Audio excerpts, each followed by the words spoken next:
Ever since its release in 2010, Kino Der Toten has been one of the most classic maps in all of gaming history. I mean, literally every gamer always talks about that theater map on Call of Duty Zombies and how they used to play it when they were 10 years old. This map is 100% a key staple in the gaming community, and this is one of the main reasons Treyarch decided to remaster Kino Der Toten in Black Ops 3 because of how well respected this map was in all of gaming. Now, when it got remastered in Black Ops 3, this opened a lot of opportunities for world records, because now, of course, we have mega Gobblegums, we have alternate ammo types that basically make any weapon a wonder weapon, a map on Black Ops 1 where you're gonna hit reset eventually, not being able to go as high as you can. Now you put in a Black Ops 3 system, you can go all the way to the max round on round 255 with more than enough time left on reset. And with the addition of Gobblegums, this made categories like first rooms, no powers, so much more enjoyable, and it gave you a different look at actually how to play the map. You're playing a Kino first room, but then now you're allowed to use crate power, raindrops, you can have a thunder gun in the first room. It gives you a new look on maps and how to play it, and it's actually really enjoyable. Of course, you can just play normally, no Gobblegums, no AATs, just regular pack-a-punch and training, seeing how high you can go, and that itself is actually a category on Zombie World Records. But today, guys, I'm gonna show you the Kino No Power World Record by Erkan. This guy is a beast, and the fact he got round 98 without turning on the power once is literally insane. Debatably the worst part about not only Kino No Power, but literally every world record attempt on Call of Duty Zombies is the restarts. Now, majority of these maps and world records, you need to do restarts to get the most optimal game. Now, for Kino No Power, it's very similar to a lot of other maps. You need the first box. You cannot move the box once. If the box moves, then it is a restart. And you might be wondering, why do we need the first box? It's because as soon as you move that box, fire sales get added to your drop cycle. And when you're on round 94 and max ammos do not come as often anymore, you are going to want them as frequent as possible. And having them every 5 drops is significantly better than having them every 6 drops. Well, what do we need out of the box? Well, quite clearly, you are going to want the Thunder Gun. Thunder Gun is going to be infinite damage and one of the best weapons in all of Call of Duty Zombies.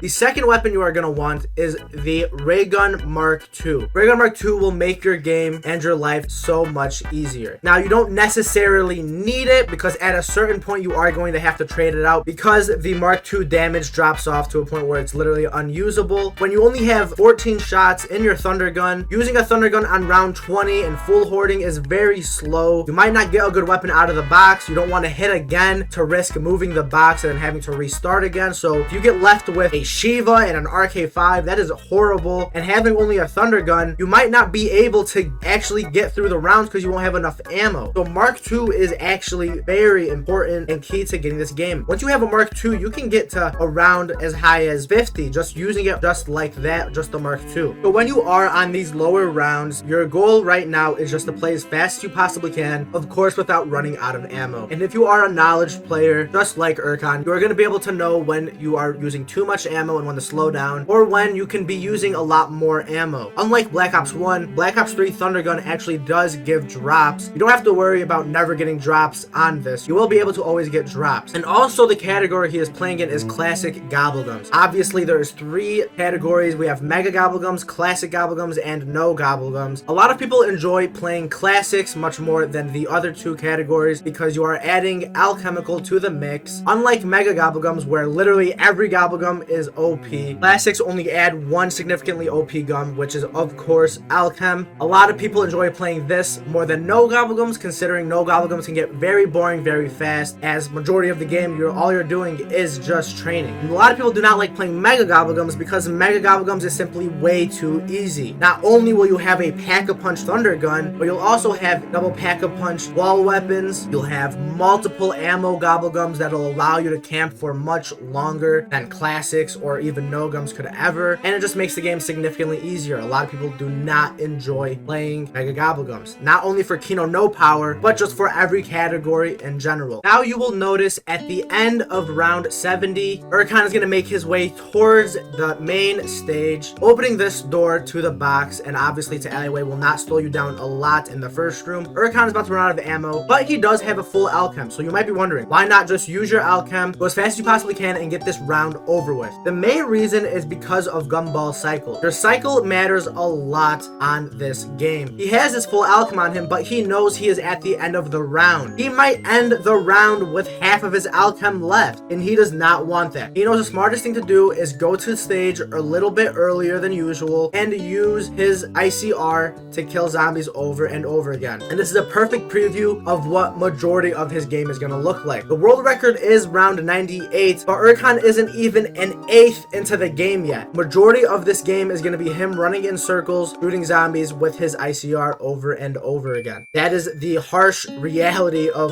most of these world records. So now that it's a new round, you will notice that he is going to start full hoarding and hoping for his max ammo. Now he is in a cycle with 5 drops. He does not have carpenters activated. As you see, he's putting barriers on the board, which will deactivate carpenters, but he has bought quick revive. And if you didn't know, quick revive actually does give you death machines on the map. Turning on power will also give you death machines, but since he did not turn on the power, buying quick revive will also give him death machine. While he shoots, you see he gets a double points and then a nuke drop. Obviously, the nuke is literally a free thundergun shot, so that is very helpful, but he still has 2 more drops in his cycle, so he is hoping for some sort of death machine or max ammo, of course. Now, you will notice that before he picks up that nuke, he does actually go around and rebuilds the barrier, so the zombies do not drop a carpenter instead. Now, he is about to shoot his shot, and he gets the max ammo, so that is his 3rd drop in the cycle. Now, if he did not get that drop, really, it would go up to his Gumball cycle if it is worth using his alchem or not. Say he's on a new cycle where it is possible he will get alchem this round, then it might be worth, okay, let me use this alchem. But if he's at a first hit of his cycle with no alchem in sight, it might be worth to actually go to stage and train with your ICR to get that last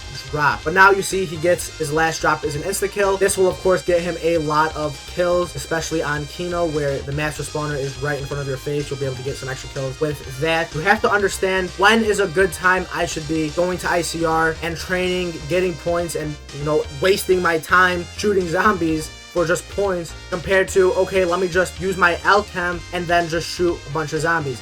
And that is really what this whole entire game comes down to. The reason he buys QR is so he can actually get death machines on the map. Having a death machine will actually make your game a lot faster and better. Not only for the early game where ammo will become a problem if you are using too much of it and spamming too much, but also in the later game where a death machine will get you the similar amount of kills a normal thundergun would. It's not going to be the same or even more than a thundergun, but not only will it get you to a similar number, but it will also get you way more points than the thundergun will. A thundergun only gives you 300 points for each horde kill, while a death machine will give you so many points just for shooting zombies. Obviously, death machines without double tap are going to give you even more points considering zombies don't die as fast. You get a lot more points from shooting them, so death machines are definitely much more helpful than you would think. And especially when points is a big factor on this high round, death machines are definitely helpful. Now, another key factor as well is your dog rounds. Not only are dog rounds a free round with a free max ammo, but that is also another round where you get 3 hits out of the Gobblegum machine. You can progress your Gobblegum cycle to get another alchem. Now you see he does have 1 alchem on him right now, so he might not be using that triple hit because he knows he has a possible alchem in the cycle. But if he does not have a possible alchem, he can use this time to go ahead and double hit and even triple hit if he could. Now, of course, he has 500,000 points, so he would be able to double hit. He does have 500,000 points, and he does go ahead and double hit right there. He doesn't get the alchem, but this is why points is a big factor, because not only on normal rounds, but also dog rounds, you do want to triple hit as much as you can. So the whole basis of this high round is literally trying to cycle your alchems, and when you know you do not have enough money to get an alchem, or you just simply run out of ammo entirely, you are going to have to go to stage and start training with your ICR to kill zombies. So just as an example, on round 95, he is obviously going to have to ICR train. Now he's just going to be running in circles over and over again for hours, just shooting the ICR. Now, to put into perspective how much he will be shooting, if you look at the ICR damage, you'll see that it does 150 to 100 damage per bullet. Now, if we go to Zombie Kiss and go on round 95, you will see one zombie's health on round 95 is about 3,430,000 30,775 units of health. So if one bullet of the ICR, if the ICR does 150 damage per bullet, all we do is the amount of the health of the zombie over the bullet damage, which gives us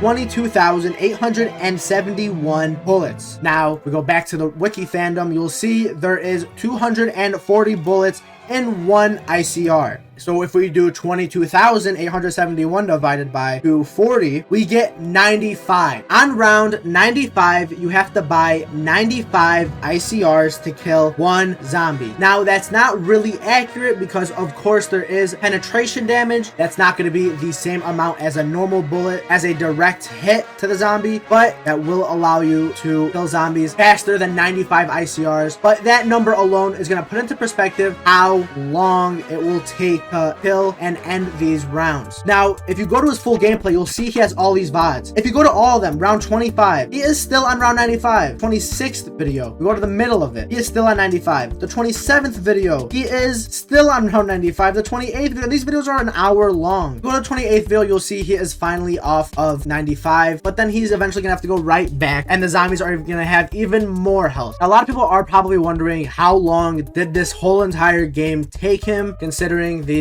rounds in the 90s are probably lasting literally hours. Go to the description of this video, we will see it took him 28 to 29 hours. To put that into perspective, the round 255 speedrun on Revelations is about 31 hours and 10 minutes. If he played 2 hours longer, he would have had the same amount of game time as somebody that got round 255 on Revelations, which is insane to think about how long this actual game was. But that is what makes this world record so great. The commitment he put in to get this world record, even though he knew how boring it was and how long it would take him to go for, he still went for it. If you guys haven't already, go make sure you guys check out Erkan. He is awesome. I think he still goes for world records. If you're wondering how he died, it's actually in a very silly way, but it's honestly very common and hard. This is not easy. He grabbed an insta kill in the middle of a horde where he didn't really think was gonna be, and he ended up running up the stairs and running into a zombie. Now, put this into perspective. If you're playing in this game that is so boring for that long, honestly, I would not be mad. He beat the world record by 5 rounds. I'm sure once he beat that world record, he was like, get me out of this game. Just please kill me.